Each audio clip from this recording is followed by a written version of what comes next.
This is the fourth method of calculating item difficulty और ये सबसे ज़्यादा प्रचलित है, आपको याद भी होगा 27% अपर 27% लोअर, मतलब रैंक कर देंगे पहला दूसरा तीसरा अंतिम और उसको 27% अपर 27% lower.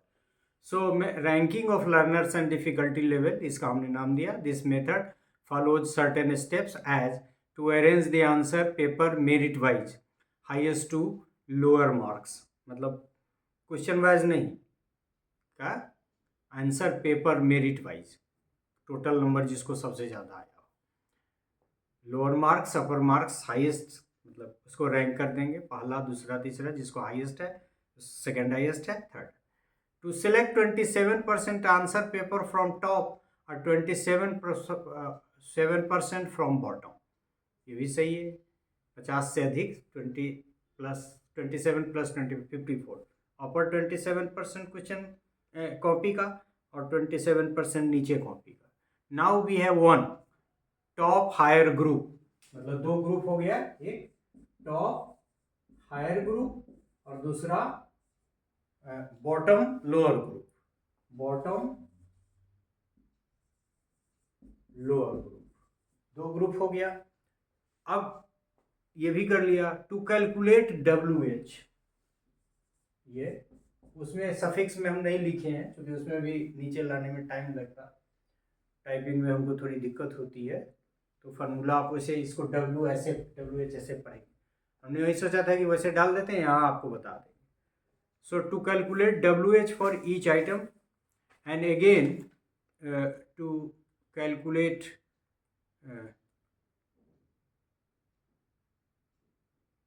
this is to determine the number of students who have wrongly answered. मतलब ये W stands for wrong, मतलब जो wrong answer किया है, और H stands for so to determine the number of students who have wrongly answered the item or have omitted the item from the higher group. मतलब higher group के लोगों ने जो गलत किया है या क्वेश्चन को अटेम्प्ट ही नहीं किया है, यहाँ दोनों लेना है. फिर WL, we have to calculate WL. इसमें ऑब्वियस है जो रॉन्गली किया है और लोअर ग्रुप से जो रॉन्गली किया है या ओमिट किया है, ये भी हम निकाल लेंगे उस आइटम विशेष के लिए.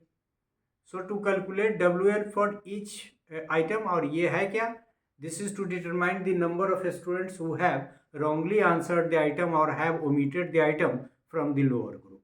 मतलब अपर ग्रुप से कितने लोगों ने गलत किया या ओमिट किया, या फिर लोअर ग्रुप से कितने लोगों ने ओमिट किया या गलत किया, that is WH and WL.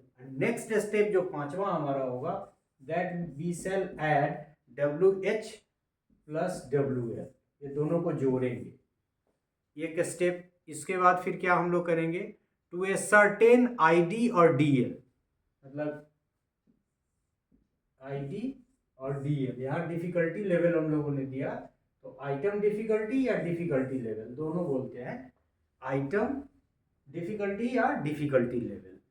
और ये DL क्या हो गया, एक फार्मूला ये होगा कि DL इज इक्वल टू, ऊपर तो वही रहेगा WH plus WL divided by 2n into 100.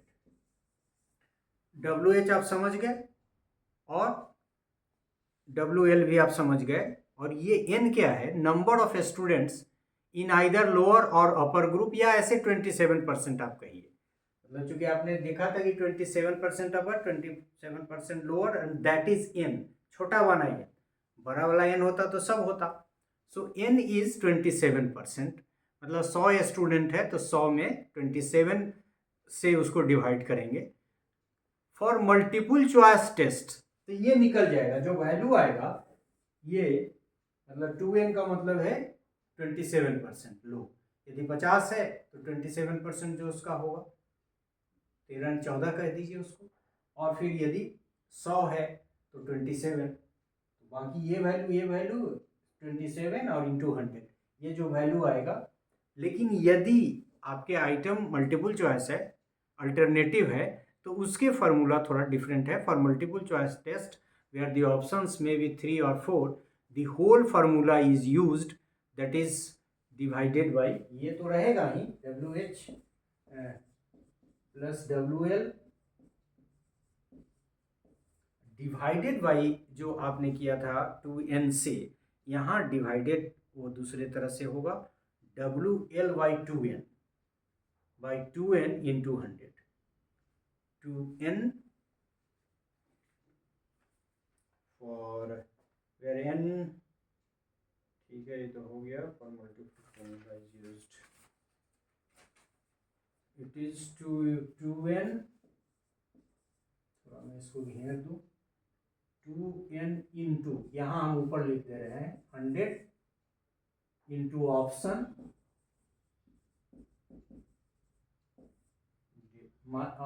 Divided by option -1।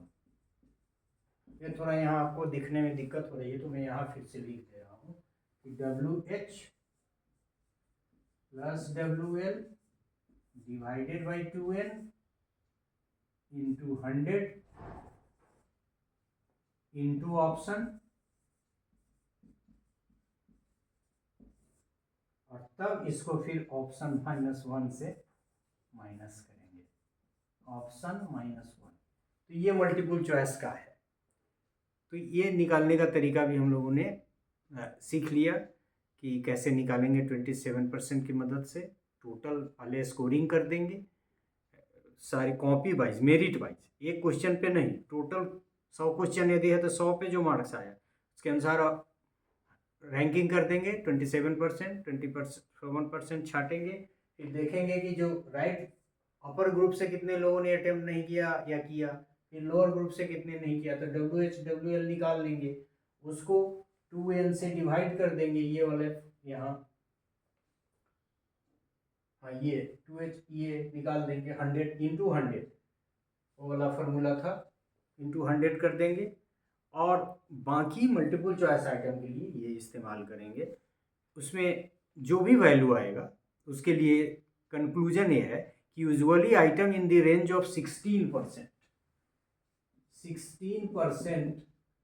To 84% के आइटम को हम लोग रख लेंगे, मतलब 16% से ऊपर नीचे जो होंगे उनको हम लोग नहीं। So usually item in the range of 16% to 84% of the difficulty level are retained, otherwise not retained. तो ये भी फार्मूला आप समझ गए, बहुत इजी है, थोड़ा सा कॉम्प्लिकेशन हो गया क्योंकि बोर्ड छोटा है लिखने में। पहला स्टेप मेरिट वाइज अरेंज कर देंगे क्लास को, पूरी कॉपी देख के 27% अपर लोअर, फिर 27% में कितने लोगों ने क्वेश्चन, उस पर्टिकुलर क्वेश्चन को अटेम्प्ट किया है, गलत किया है या अटेम्प्ट नहीं किया है। फिर लोअर ग्रुप से तो WL प्लस WH निकल जाएगा, और तब WH और WL को मल्टीप्लाई करके ये फार्मूला यहाँ लिखा हुआ है WH plus WL 2n into 100 से। और मल्टीपल चॉइस आइटम के लिए थोड़ा ये तो सेम है, यहाँ 100 तो है ही, लेकिन इसमें 100 में ऑप्शन को गुना करके ऑप्शन -1 करके निकालते हैं। तो देखने में आपको थोड़ा सा लग रहा है कि लंबा है, लेकिन ये है नहीं। And in this way we can calculate the item difficulty of a particular item, लेकिन रैंकिंग कर लेंगे पहले तब, और फिर वो वैल्यू यदि 16% और 84% के बीच में है तो item is good enough to be retained. So thank you for this part. Thank you.